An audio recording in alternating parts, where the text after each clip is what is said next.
इधर हम ईरान जंग की बात कर रहे हैं, उधर अफगानिस्तान में भी हालात कोई बहुत अच्छे नहीं है। अफगानिस्तान और पाकिस्तान के बीच भी जंग बहुत अपने जिसे कहते हैं ना उस मुकाम पर पहुंच चुकी है जहां तय हो जाएगा कि कौन किस पर भारी। अफगानिस्तान ने पाकिस्तान पर फिर हमला करने का दावा किया है। पाकिस्तान के सैन्य ठिकानों पर हवाई हमले का दावा किया है। रावलपिंडी के नूर खान एयरबेस पर अटैक की खबर है। क्वेटा में 12वीं कोर मुख्यालय पर हमला किया गया है। ये अफगान रक्षा मंत्रालय की तरफ से हमें सूचित किया गया है। जो अहम सैन्य ठिकाने हैं पाकिस्तान के, उनको जद में ले लिया है। और ये कहीं और से नहीं, बाकायदा अफगान रक्षा मंत्रालय की तरफ से कहा जा रहा है। ड्रोन के जरिए सटीक हमले किए गए हैं। हवाई घुसपैठ के जवाब में ये कार्रवाई की गई है। ये कहा जा रहा है अफगान की तरफ से कि पाकिस्तान ने उनके ऊपर अटैक किया। वो एंटर करने की कोशिश कर रहे थे उनकी टेरिटरी को, और उसके बाद ये अटैक ड्रोन के जरिए और उनके पास जो कुछ दूसरे सैन्य ठिकानों की जानकारी थी उस पर हमले किए गए हैं। उधर अमेरिका और इजराइल बार बार ईरान को ये धमकी दे रहे हैं कि अगर तुम पीछे नहीं हटते हो, अपने हथियार नहीं डालते हो, तो याद रखना हम अपनी जंग को जारी रखेंगे और अभी तो बस शुरुआत है। ईरान के सुप्रीम लीडर खामनेई की मौत की जिम्मेदारी किसी और ने नहीं, उनके बेहद करीबी की बताई जा रही है।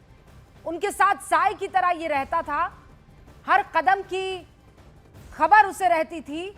वो कहां जाएंगे, कब जाएंगे, कितनी बजे सोएंगे, क्या खाएंगे, इमरजेंसी जब आ जाएगी तो वो कहां छिप सकते हैं, ये सारी की सारी जानकारी उस शख्स को थी।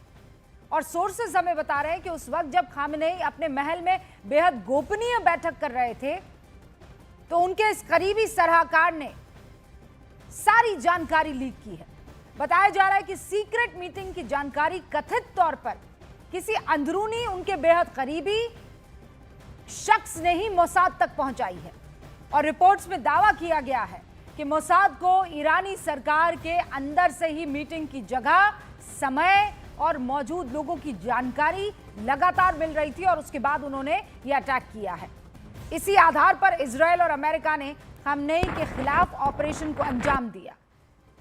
और हमें ये विशेषज्ञ बता रहे हैं कि ऐसे हमले आमतौर पर रात में किए जाते हैं, लेकिन जैसे ही खामनेई की सटीक लोकेशन की जानकारी मिली, इजराइल ने वक्त नहीं गंवाया, सुबह हमला करने का फैसला किया।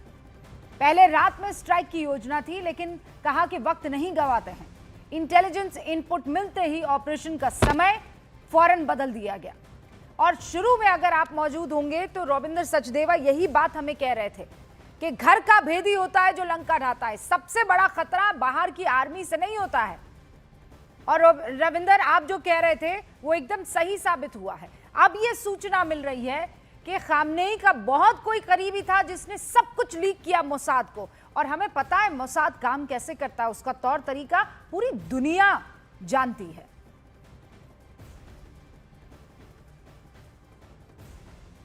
मेरे से जी रविंद्र। हाँ जी, नो एब्सोल्युटली। और केवल मोसाद ही नहीं, CIA ये पैसे से खरीदते हैं लोगों को, ब्लैकमेल करते हैं जैसे तैसे करके। और आइडियोलॉजी हो सकता है, आइडियोलॉजी हो सकता है, जिसने दगा दिया वो इनकी आइडियोलॉजी से एग्री, या कुछ उसके साथ हुआ, उसके किसी रिश्तेदार को इन्होंने मार दिया। आइडियोलॉजी ह्यूमन नेचर है।